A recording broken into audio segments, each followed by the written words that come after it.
2021, the Supreme Court refused to issue a temporary restraining order as requested in Senator De La Rosa's petition seeking to bar the enforcement of the ICC arrest against him.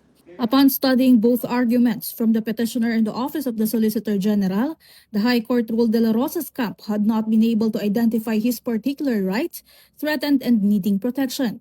A day after the SS ruling, the Marcos government ordered law enforcement to proceed with the implementation of the ICC warrant.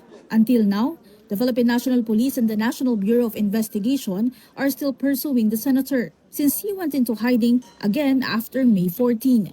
NBI Chief Melvin Matibag now considers Bato to be quote armed and dangerous under existing NBI protocols. The former Duterte PNP chief is also now considered by authorities as a fugitive from justice.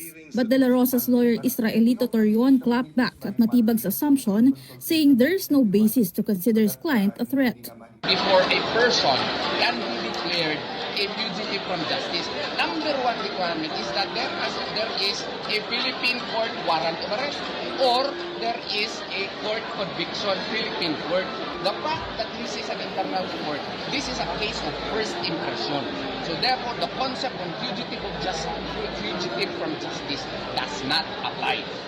On Monday, May 25, Matibag said the NBI is planning to write a formal letter to the PNP to cancel the licenses for firearms registered to De La Rosa. Matibag said based on their investigation, the ICC wanted senators owns several firearms, all with address in Davao. Meantime, the Mayors for Good Governance slammed De La Rosa's 7-month absence from the Senate while still allegedly receiving his salary. De La Rosa had been skipping sessions since November 2025 before appearing for a day or two this May at the upper chamber. And for GG compared De La Rosa to most Filipino workers who are under a no work no pay rule. Only if an ordinary employee went absent for weeks or months, he would already be suspended or even terminated.